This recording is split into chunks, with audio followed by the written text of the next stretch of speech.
Welcome to Seek Reality. I'm Roberta Grimes, and I'm so happy you can be with us today. The whole area of afterlife related information is so broad and it's so deep that there are many ways we can approach it, and we can live full and fulfilling lives of service and teaching in just a little part of maybe of it, and or in the whole broad field of it. And sometimes, like me, we just enter this field of afterlife studies because we love it and it fascinates us. But there are some folks, like our guest today, who have had tragedy strike them, and it draws them into studying the afterlife. Brian D. Smith started out as a spiritual seeker. I think he's still that, really, but he grew up in the Pentecostal religious tradition. They became part of an evangelical community. We talked about this. After that, he became a Christian Universalist. He studied Buddhism, even into mystical traditions, and he says he became pretty deeply scarred by toxic religion. I think a lot of people have, and among other things, it instilled in him a fear of death. But further study helped him to alleviate a lot of that fear, and he was leading a really beautiful life. He has a wonderful wife named Ty, and he had two gorgeous daughters. And then in June of 2015, his younger daughter, Shayna, and she, just a gorgeous, gorgeous young girl. In June of 2015, that beautiful, beautiful young girl was not quite yet 16 years old when she transitioned in her sleep. Now, after Shayna's transition, Brian tells us that his spiritual quest really intensified because of some extraordinary visions and messages he was receiving from his daughter, which, of course, is what you want to have happen when a child suddenly is out of sight. As a result of those experiences, he immersed himself in researching the afterlife, taking a scientific as well as a spiritual and philosophical approach to it. And he says that now he needed to know. He really needed to know and not just believe what was true about death and the afterlife. And he learned so much that he ended up writing a book. It's entitled Grief to Growth, Planted, Not Buried. Now, I met Brian right around the time that he lost his daughter. Well, she just went out of sight. Yeah. And I was so impressed with him that I was at that time experimenting with perhaps going into being a minister, and I was doing guest ministry at some churches, and I put him in the pulpit. I wanted to see what he would say, and he did a beautiful job there too. And now, he and I are just plain friends. Brian is a podcaster, a blogger, and he shares all that he's learning as a teacher and a grief counselor with a wonderful organization helping parents heal. Brian, I'm so happy you're here that I was worried you wouldn't even have enough time to give to me, but here we are. Brian, it's great to see you. It's great to see you, Roberta. I always have time for you, of course. Let's talk a little about Shayna because you have a picture of her there, and she is just a beautiful young girl. Now, she had some kind of because parents are going to look at her and they're going to say, "Oh my God," and be scared that their daughter, if a beautiful child, is going to just transition in her sleep. But she did have some kind of a condition that you thought she had grown out of by then, right? Well, she did have a condition, Wolf Parkinson's White, I believe it was called, or is called. But she had seen a cardiologist, and the cardiologist assured us that her form of it was very mild and that she would live a long time. The last time she'd seen the cardiologist was almost 2 years before. He said, "I want to see you like every couple of years." And what would happen is her heart would start to race a little bit for 30 seconds at a time. But she was on no medications, no restrictions. She played basketball, she played volleyball. And I don't mean to scare people, but there is something in children called sudden unexplained death in children, which does happen. And there are known causes. So, people always want to look for a cause, and as I said, she did have this condition, but there was some debate between the coroner and the cardiologist as to what would have caused whatever caused her to pass.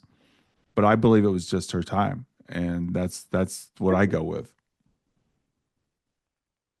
But how horrifying. How really horrifying. But you say that you heard from her though. Oh, we've heard from her a lot. Yeah, yeah. But I mean right after, soon after. Yeah, Shayna is a very was in the body and is out of the body a very prolific communicator. So she's found ways to come through. It's really interesting, Roberta. Yours was one of the first podcasts I discovered this summer that Shayna passed away. She passed away in June, and I was looking for podcasts and I found your podcast. And you generously connected me with a medium that gave me a reading with Shayna that was just amazing. So, I've heard from her through mediums, through signs, through synchronicities, through dream visits, many, many different ways. And it's been, as we're recording this, it'll be 10 years she's passed on June 24th. So just about a month from the day. We're coming Wow. up on her 10th angelversary. So it's a really interesting time for me going through this process. And my 64th birthday was yesterday. So there's a lot of reflection You going on don't right look now. your age, my dear Yeah. one, and not at all.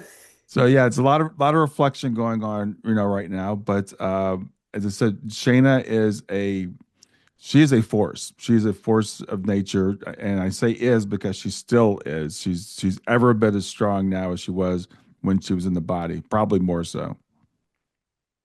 Well, what kind of thing does she say to you? Does she encourage you to be teaching and doing all the things you're doing? Because you really, I follow your podcasting and your blogging and you really are very into this and into helping people who have these kinds of events in their lives.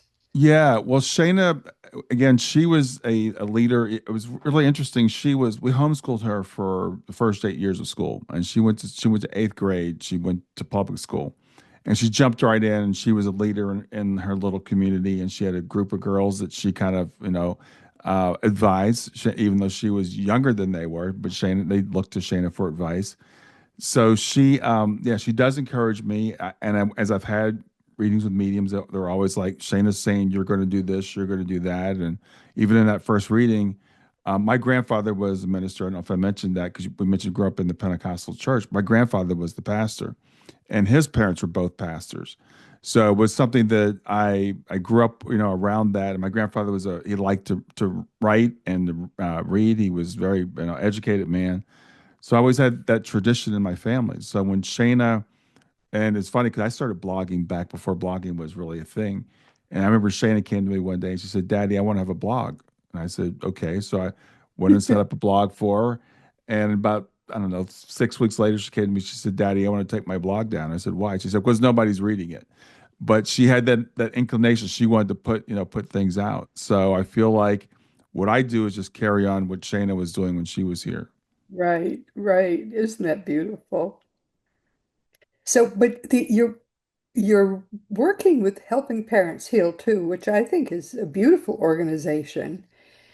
Talk a little bit about what they do. Yeah, Helping Parents Heal is a tremendous organization that has literally saved thousands of lives. When a parent has a child transition, we don't use the term lose, as you said earlier, because she's not lost and she's not gone. But when the child leaves the body and we're left here, a lot of times parents they want to follow their child. And some actually do. They take their own lives. What Helping Parents Heal, as the name implied, is we want to help each other to heal from this, to move forward. We very much encourage the connection with our children because we believe they are still with us, they're still guiding us, and it's an organization that it's basically a peer-to-peer support group where we encourage each other. We let each other know what you're feeling is normal, but here's some things you can do to move forward. So I've been part of Helping Parents Heal pretty much since right about the time Shayna passed. I joined the organization, I guess, formally about a year after she passed, and I'm on the board with the organization now, and we are there to help parents go through this most tragic thing, or at least it feels that way when it happens to you. What are the kinds of things that they do, though? I mean, are they they're all over the world, aren't they? I Yeah, mean, it's an international organization. We literally have chapters all over the world. So there are physical locations where people meet. You can go to helpingparentsheal.org and you can find places if there's a meeting near you. Some people like that. We do a lot of things by Zoom and through Facebook. So there's a Facebook group that's primarily how people connect. So you go to the Facebook group and then it'll tell you when the Zoom meetings are. So we'll have meetings. We'll have near-death experiencers that come talk to us. We'll have mediums and speak to us. Afterlife experts, grief grief counselors, grief uh, advisors, coaches, whatever. So what we do is provide resources for parents and again provide some amount of guidance, but a lot of it is just the support of being in the presence of other people who understand what you're going through. We've had three face-to-face conferences now, and each time it's a love fest. We it's like a it really 5 day is. thing, and you would think it'd be sad and morose, and it is absolutely the opposite of that. It's very people feel like they can say what they really feel. They know that people are gonna like we're gonna understand. You sit down at the table at lunch with parents, and immediately, right, they're here because so we've got something in common. So we talk about our kids. What was your experience? What's my experience been? And I've gone from being on the receiving end of that when I first started going to this, needing all that healing, to now I get to go and I get to pay that forward. So I get to talk to parents and be that example that people were for me. I mean, it's hard for me to believe it's been 10 years, but I remember when I met Elizabeth, the founder of Helping Parents Heal. She was only a few years in, but I could look at her as an example of what I could try to aspire to be. So now I'm hoping to do that for other people. I remember when they started, I was one of the first speakers at one of their first Yeah, meetings, and yeah, because I was still doing speaking then. yeah, Um, I mean, obviously these people are, many of them still in shock. But there I am standing up there talking about my book, The Fun of Dying, and telling them, your child is in the room with us. Your child is not dead. Your child is quite even every bit more alive than they ever were before and stuff. hmm, And these and they would come up to me afterwards and they would say, oh, do you really believe this? And I know it's true. I know it's yeah, hard that you can't hug them now, but you can in a way, and this is how you do it and stuff. And that's the atmosphere that there is at their meetings. And even today, I still get all their emails.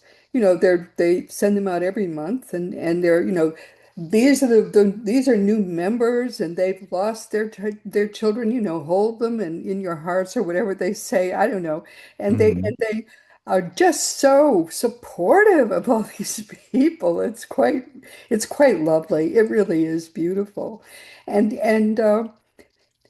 they meet a lot. They meet a lot, and they love a lot, and hmm, it's so positive. Everything they do is positive, as opposed to some other groups which also care about people who have lost children. Because it isn't just that they can die in their sleep. That's probably the least common way you can lose a child.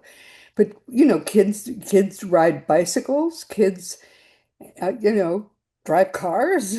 yeah, They yeah, they're in football accidents. All kinds of things can happen to a child.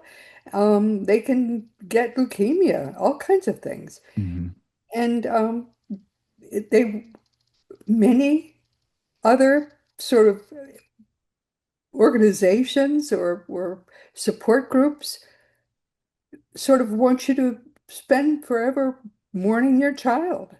yeah, The child doesn't want that. The child who has transitioned is alive and even more alive than ever, and they want you to go on with your life, and they know that they'll see you soon, and time doesn't pass for them in the same way, so they know it'll be a minute for them when they see you again, and they just want you to be happy. And so helping parents heal, let's, make you be happy now. And so and I remember those meetings. yeah. You're And absolutely right. I remember after Shayna passed, I went to a support meeting with the group around here, And there was a woman there who had been, she was probably 10 years in after she had lost her daughter. And she was miserable. She was angry. She was sad. And you could tell these meetings, people just kept telling their story over and over again. Yes. And I remember hearing once, I think it was after Native Americans said if someone passed, you were only supposed to tell your story like 3 times. Because the thing is, we want to tell our stories. I mean, I love talking about Shayna, but if all you're talking about is your passing over and over again, you're Yes. just reinforcing the idea that you should be sad, and miserable for the rest of your life. We're like, let's tell our kid's story, but the story continues. It's not over. Your life is not over.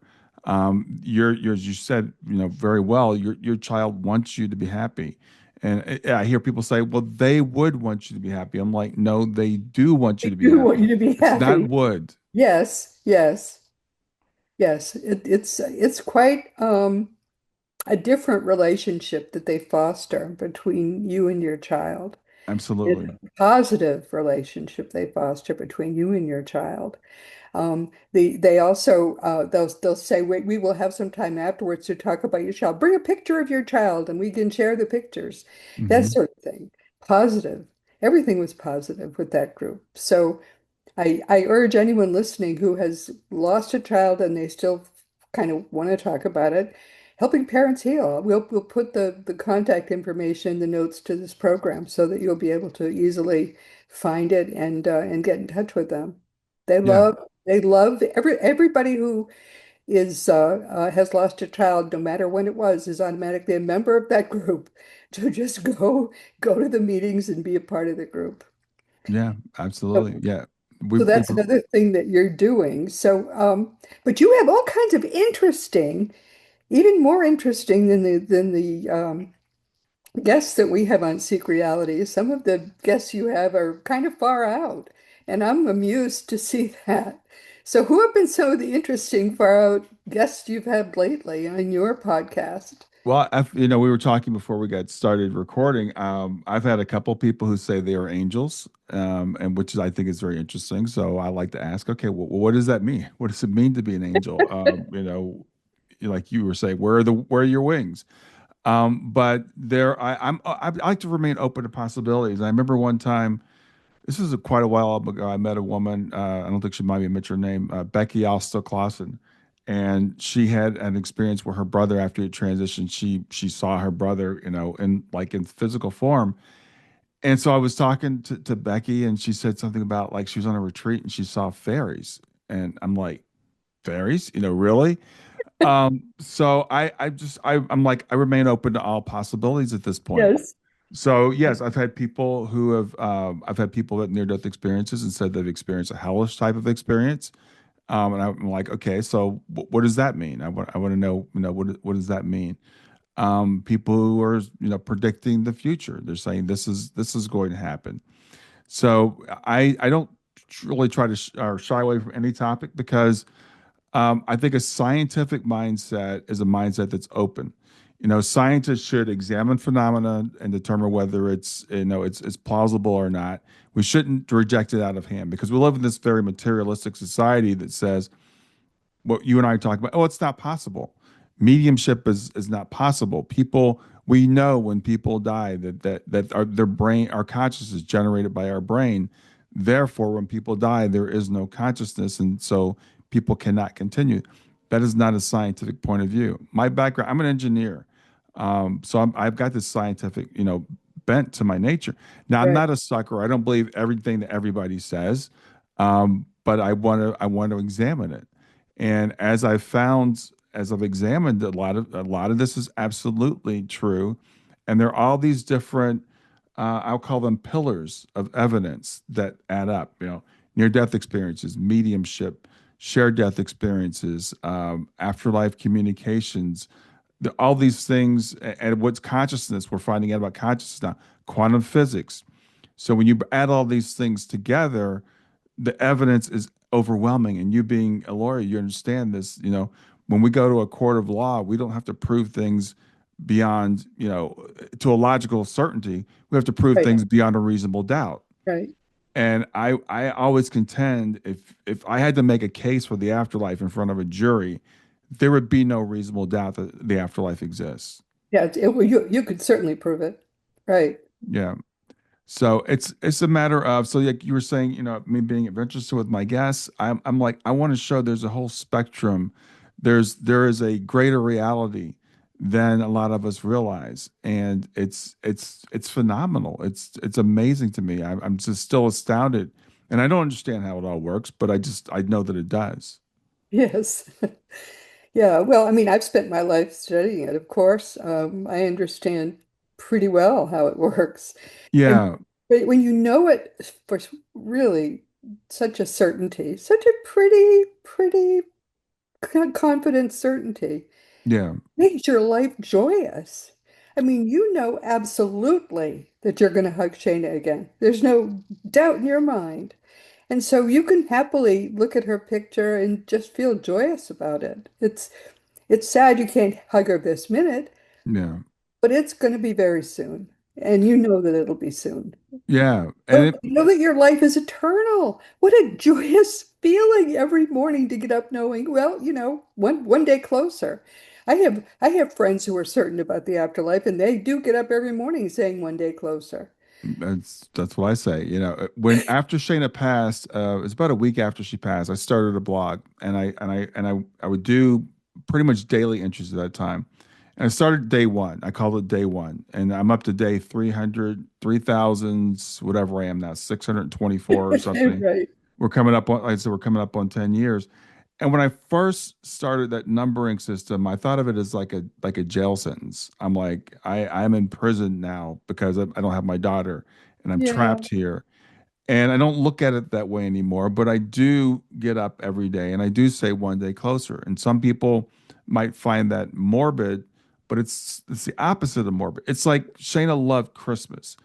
Yes, Shayna would I was look forward, when you said Christmas, that was the same word that was in my head. yeah. Exactly. You're So looking just forward like to when you're a a little beautiful kid, day. yeah, you're a little kid, you look forward to Christmas, and you're literally counting the days down to Christmas. I know that death is not the end, it's just the end of this physical body, which is going to wear out, is wearing out.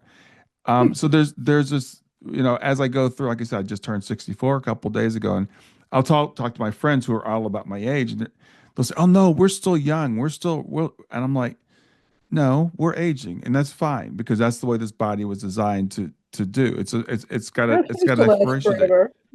And I don't want it to last forever. I don't want it to last forever because I know what's waiting for me.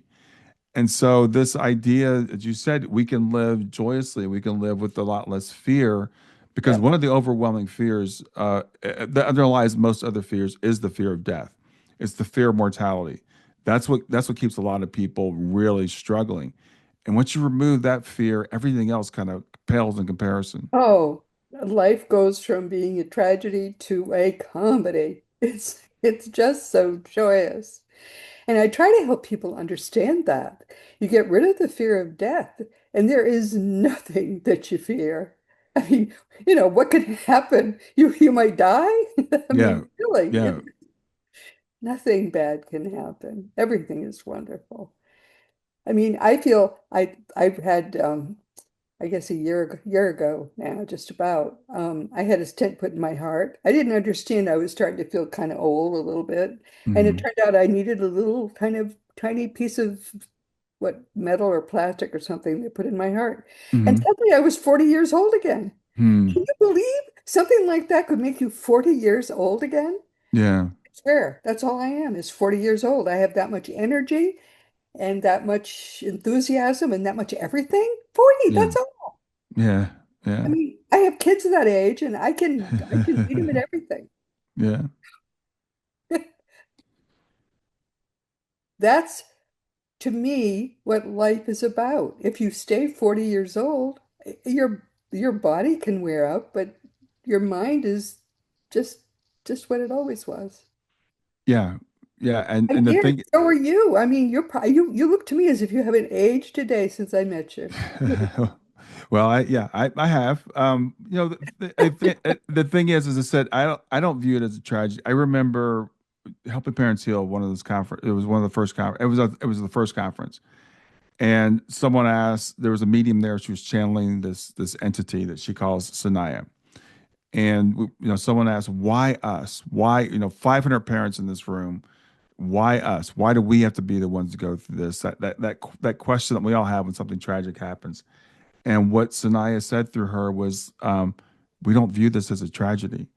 This is, when you come in, and I'm paraphrasing, of course, it's been 8 years ago, but when you come in, we know you're going to go back. This is the plan. As a software kind of person, 'cause I used to sell computers, this is what we call a feature. It's not a bug. Death is not a That's right. bug. It's What we not, call death, it's planned. It's planned obsolescence. These bodies were designed to be here for a while to learn our lessons, and then to move on.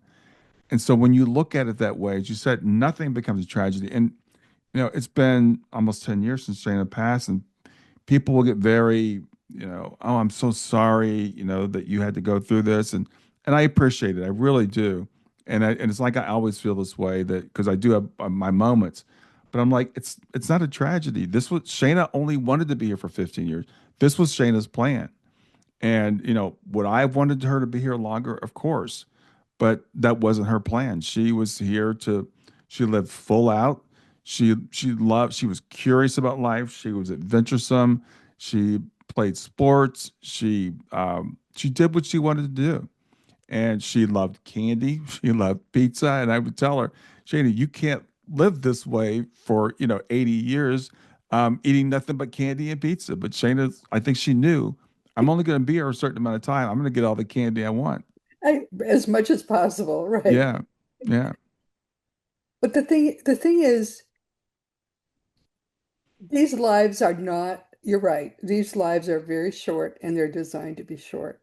They Yeah. feel longish until you start looking back at them and you say, wow, that didn't last long. Yeah.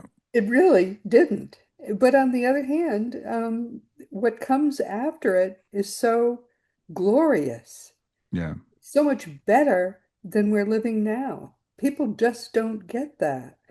I mean, I try to explain to people this is like um who was it that made this analogy? We're actually in this dark cave and looking at a wall. It was Play-Doh. Yeah. Plato, see, Yeah. you're always smarter than I am. Stop showing off. Yeah. But but but truly, that's all it is. And when we finally get out of the cave and we're looking around at the bright blue sky and all the flowers, we that's what it's going to be like after we have shed these bodies and we can get out of this cave. Yeah, that's exactly right. And it's really interesting you brought up Plato, because I was talking to somebody. Right now, we have a lot of physicists saying they're using simulations theory. They're saying, okay, we're not living in reality; we're living in a simulation. And Yes, and so the analogy we use now, because it's the technology we have, is computer games. So the mistake is people take these analogies to be literal. Plato wrote about caves because there were no computers then. that's all he had. Yes, So he used what he had, but the thing is, just like seek reality, we're living in a shadow basically. And the Bible talks about this, that says that God, has prepared these things for that no ear has heard, no eye has seen. This is but beyond your God has ready understanding, for those who love him, right? actually for all of us. And Yes, well, for all of us, exactly. But near death experiencers tell us the same thing. So I was talking to someone the other day, and I just got this image of, like, life is like a hallway. You're walking in this hallway, and there are these doors off to the side, and you go in the door and you come back out. You get married, you have a job, you get divorced, whatever. You're going in and out of these doors, but at the end of the hallway, there's this big door that's called death, yes, and we're all going toward that door. Now, if you have no idea what's beyond that door, it's probably going to be scary to you. But we know people that have gone beyond the door and they've come back, and they're like, "I'm telling you, it's not bad." We've got religions that tell us it's a good thing. There is something beyond that. The more you know about that, the less you're going to fear it. And that's what I feel like I've had, even though I haven't had a near that experience myself, I've had a peek beyond that door. And I get to do that every day, through talking to people like you. And so, like, I don't fear that. I don't I think I have almost the same lack of fear of death as someone who's had a near death experience. And almost universally, if you talk to someone who has a near death experience, you can ask them anything, but one question they all say is, "I don't fear death anymore." oh no, no, not at all. Yeah. No, it's the most glorious. And the thing is, the very atmosphere is love. Yeah. We Yeah. have no sense of what it's like to just be bathed in love, and there's nothing but love. To live in love, Yeah. no, nothing but love is so amazing. Because here, the atmosphere is, gee, what a nice day. But to know that we are loved and nothing but loved, oh, Hmm. dear one, it's just the most glorious feeling. I had an experience of light when I was 8 years old. Yeah. Thinking about it again because I just wrote about it, and that never goes away. It's much more rare than a near-death experience. Very few people have ever had them, Hmm. but you never forget that. And then you you really know that you're loved. Wow. Yeah. So, I mean, Shayna is very proud of you. I mean, look what my dad is doing. He's teaching everybody this stuff now. I mean, you write about it, you teach it, you help people to live the truth that she's teaching you. It's such a beautiful thing that you're doing, my dear one. So beautiful. Well, thank you. I appreciate that. And as you were talking about love, and the thing is, I talk about my toxic religious background, but there's a lot of good stuff I got too. And I remember being in Sunday school, and they were talking about, like, there's a God-shaped hole in your heart. There's a hole that only God can fill. That's Now, they right. meant that in the big white guy on the throne, but it's actually true. The one thing that we all seek is that Jesus connection. was not white. Yeah, yeah, yeah. You're aware of that, right? I'm well aware of that. Yeah, Okay. but there's this thing that we seek. So everything else is a substitute. Everything else that we seek is a substitute for that, and that's fine because in this world we're here to have fun and have adventures and have a nice day and enjoy the ice cream and all that stuff. Yeah, But it's it great. really all pales in comparison to that feeling of unconditional love that people describe when they've had that experience, like the experience of light, or they've had an NDE, and that's all they want, right? And they'll say Oh yeah. they're angry when you bring them back. You bring them back, and the first thing they do when they open their eyes is like, "Why did you bring me back?" So that's what we have to look forward to. So why would I fear that? And I think if you truly know that, and it was funny because you mentioned Christian Universalism, and because I was a Christian, and we were taught that most of the world was going to hell, and that was all their fault, and blah blah blah. But I read a book by a guy named Thomas Talbot. It was called the Inescapable Love of God, Yep. and one of the arguments he made was no one in their right mind who is fully informed would reject what we're calling God. Because you wouldn't. You couldn't. It's inescapable. You could not turn away from that. So if you're not desiring, that's because you either are not in your right mind or you don't understand, what God truly is. So I believe that yes, I think the Calvinists were right about God saves who he chooses to save, if you want to use that word, but that's everybody because God loves There everybody. is no hell, by the Right. way. There is no such thing as hell. No one has ever been able to find a hell. And Jesus didn't talk about a hell. He talked about Gehenna, which turns out is a garbage pit. Yeah. Yeah. And he did talk about the uh, the now I'm getting old enough now that I remember I can't remember terms. He's talked about the outer darkness where there's wailing and gnashing of teeth. That does exist. That's the lowest level of the afterlife, and it's the place where we can put ourselves if we don't love. But we get out of it. It's not hell. It's just cold, dark, smelly, and disgusting.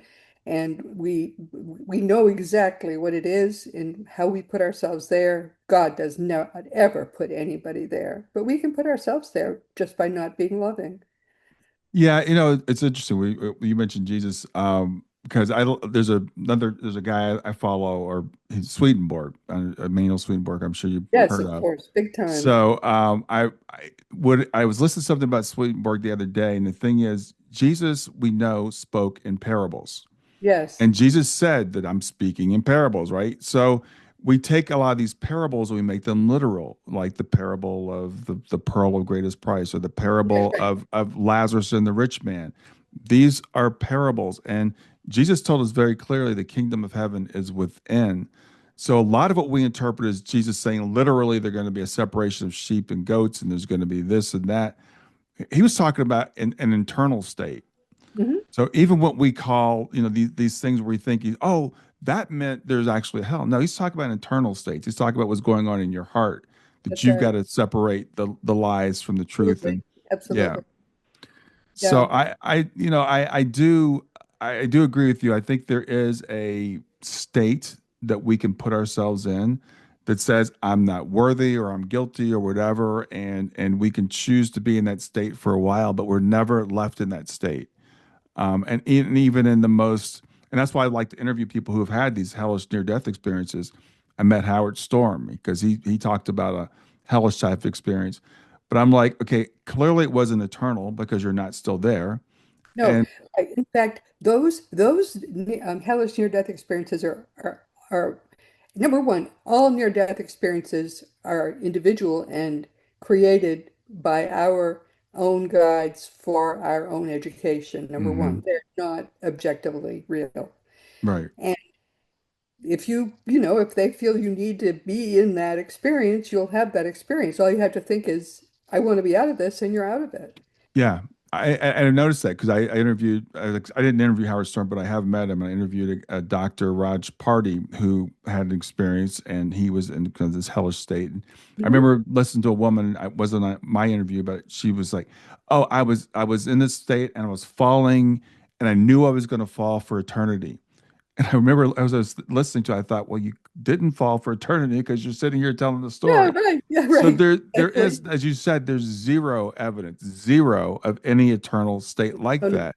no. Uh, There's no, and and any and kind it, of eternal negative experience. right, Absolutely right, right.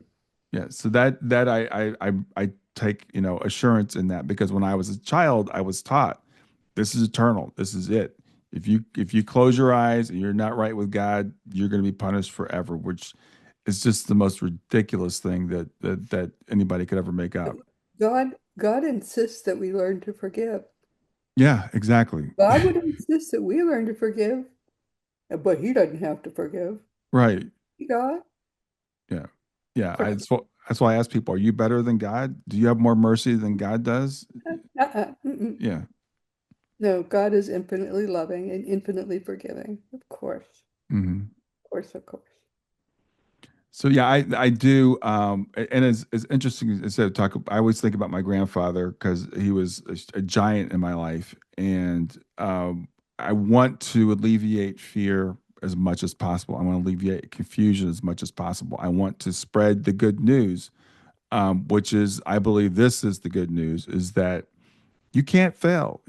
You can temporarily screw up. This is what you're here to do. You're here to make mistakes. We're here You to know, make mistakes. Exactly yeah, right. That's you're your you're job. you're here to make mistakes. And I To love the learn from analogy of them. toddlers. If a toddler is learning to walk and they're falling down, we don't get angry at the toddler because they're falling. It's like that's part of the process of learning to walk. And when we come here, we're learning. We're learning to love it. We're learning to improve ourselves, and we're put in a very tough environment. This is a hard place to be. Yeah. It's So the worst people place in should be proud of whatever progress you make while you're here. yeah. And I know and again, so you talk about Shayna.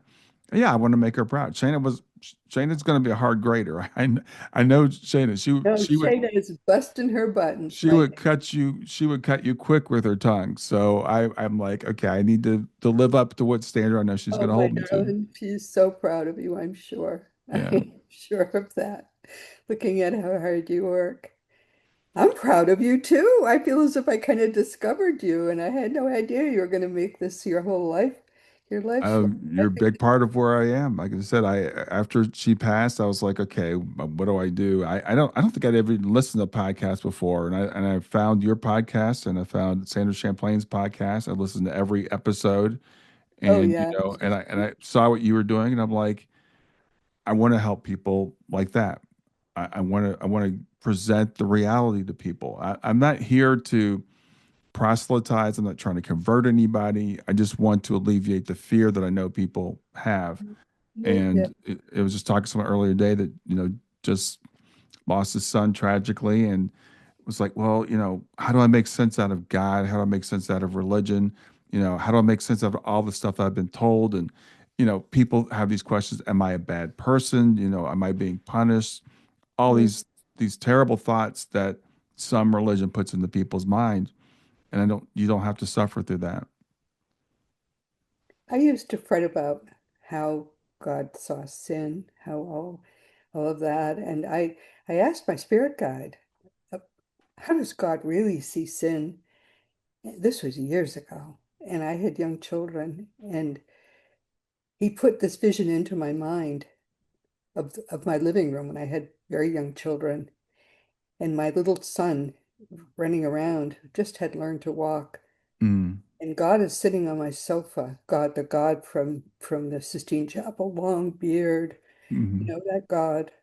And my little son is running around with an orange juice cup full of orange juice.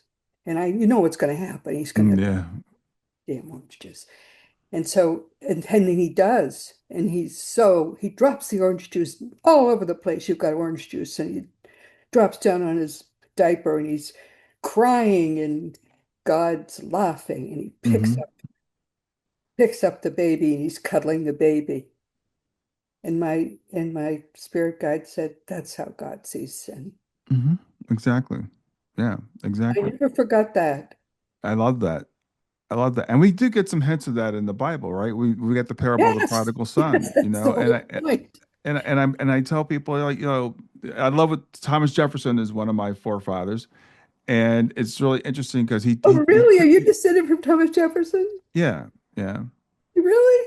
Oh, I love that. So he Oh, created the Jeffers, what they call the Jeffersonian Bible, because he's like a bunch of this stuff. He called it the diamonds and the dung. He's like, there's diamonds in the Bible and there's dung. So there's parts of the Bible you just need to just cut them out with the razor. Just like oh no, yeah. Oh, he made the Jefferson Bible. Oh, big time. yeah. Yeah. So it's like he said Study nope. Bible. It's but there's the I think the prodigal son is a great story, and there's some really brilliant details in that story because the son, says, I'm going to go back to my father's house and just be a servant because, it's better than where I am now. Yeah. And the father, it says the father saw him a long way off and the father ran to him. Well, rich men in those times, they did not run. They would never be caught running because it's not dignified. So the father didn't wait for the son to come, and the son didn't even say anything. The son never said, "I'm sorry." The father just like took him back in. Yeah. That's a true image of God. Yes. Yes. Yeah. And the brother was outraged. But I've Yes. been here. I've been serving you my whole life, and the father said, yes, and yes, and as you know, half of everything I own is yours. But this, my son, who was lost to us, is found. He's back. Yeah. And I mean, of course, that's how God would see all of the lost children. Oh, they're all, of course, God forgives us for all of our sins. Just that's I don't know why I ever thought that the other was even a possibility that God would blame us for our sins. We make mistakes. If we weren't trying, we wouldn't make mistakes. If that baby were not trying to learn to walk, it wouldn't spill the orange juice. Yeah. Yeah. Well, this is what tortured me when I was a child because this is what they told me, right? I'm like, you're telling me that I was born with a sinful nature because of Adam. So because Adam messed up, I'm born with a sinful nature and I'm doomed before I even start. Yeah. I'm quote in sin the moment I'm born. I just it never made sense to me, but I accepted it for about No, 25, 30 years. no, no. God loves us so perfectly. Each one of us is God's best beloved child, Yeah, yeah, very best. You are God's best beloved child, yeah. each one of us. And as A Course in Miracles says, in truth, there's only one of us here, and that one is God's best beloved child. Yeah, that's a concept that, I didn't hear until I was, wow, in my 40s probably. Yeah. Yeah, I think I was when I started going to the Unity Church. Yes, that's Um, unity is big on A Course in Miracles. yeah, so these are the things that, we're taught. I was taught the opposite of when I was a child, that Yeah. God despises you. He despises your sin, Yeah. and that only because of Jesus' blood are you even allowed in God, in God's sight, because he can't stand it. I asked God, is all of that true? I asked Jesus, is that true? Did you really die for our sins? Because it Hmm. didn't make sense to me that God would be loving and would require that of his own child. He Right. couldn't forgive us without that. And, and Jesus said, of course not. Jesus said he died on the cross so that he could rise from the dead and prove to us that our lives are eternal. That Yeah. was why he died on the cross. Yeah. Yeah, actually, we were talking about Substack earlier. I wrote an article about that, that idea that Jesus died for our sins. And there's many different theories of atonement, which I didn't know. I wasn't taught that either. We were only taught one, the penal substitutionary atonement theory, Yeah, right, right. that God had to kill Jesus instead of killing us, which doesn't make any sense. It doesn't, does. It makes zero sense. But as you said, God forgives us, and even to the point where if you have perfect understanding, then forgiveness isn't necessary. And because there's no, and I think, of course, the Miracles even talks about that. There is no offense. And again, going back to that toddler thing, if a toddler falls down, you don't forgive the toddler for falling down. You don't have to forgive him. You Burning, the just pick little him up. babies burning. Yes. Oh, my dear, we have gone so over our time. I could talk Yeah. to you all day long. Yeah. What do you want people to take away from our conversation today? I want people to take away that, as you say, it's all good news, and don't be afraid to ask questions. Whether you're a materialist and you're stuck in that fundamentalism, or you're stuck in religious fundamentalism, just explore. Just ask questions, and there's a whole bunch of evidence out there. If people want to follow me, I'm at Grief to Growth, grief numeral two growth. So grieftogrowth.com. That's the This podcast. is going to be Yeah. in the notes. So don't drive off the road. You don't have to write it down now. Yeah. So yeah, if you want to follow me, this is the message that I try to get out to people, and to help people that have gone through either a materialist mindset, or that, like I said, that fundamentalist, whatever your religion might happen to be. It's okay to let that go. But if you've lost someone very close to you, terrific to follow Brian because Brian D. Smith, he really he understands and he is someone who really is able to help people who have lost someone or think they have when they Yeah. really to to make their life feel as if it's worth going on and living because you really you lose no one. Life is richer in some ways as you look forward to that wonderful reunion that is going to come very Mhm. soon, very, very soon. And just stay there. I've got to just tell everybody about next week. When next week we're going to meet some ghosts, which is going to be kind of, see, I'm broadening. There You're you go. broadening my outlook, my dear darling friend. Anyway, I will be right back. Oh, that's been that was a lot of fun. And anyway, he is at grieftogrowth.com, but that will also be in the notes. Oh, my dear friends, this was fun. Well, but we've come to the end of our time. This has been Seek Reality with Roberta Grimes. I'm so happy you were with us today. Please never forget. You are a powerful, eternal being by your very nature. You never began, you never will end. And when you get that, when you really get it, it changes everything in your life for the better. And next week, we'll be talking with, I promise this, Allie Crawford. She's going to talk about her very surprising new book called Heaven Help Us.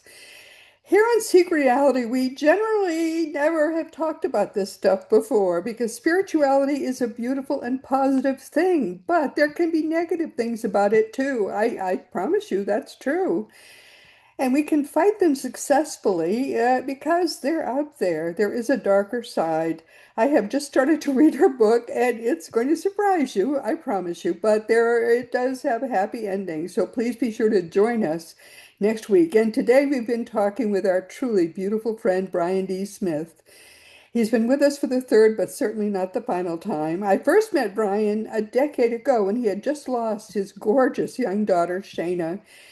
She transitioned in her sleep at not quite 16, but I was so impressed with him that I invited him to speak at a Unity church, and he has been making a beautiful career for himself, helping people who have lost someone to basically find themselves. I don't know how else to put it. He does blogging, he's a podcaster, he works through helping parents heal, and I know Shayna is busting her buttons, proud of her dad. He is somebody extraordinary.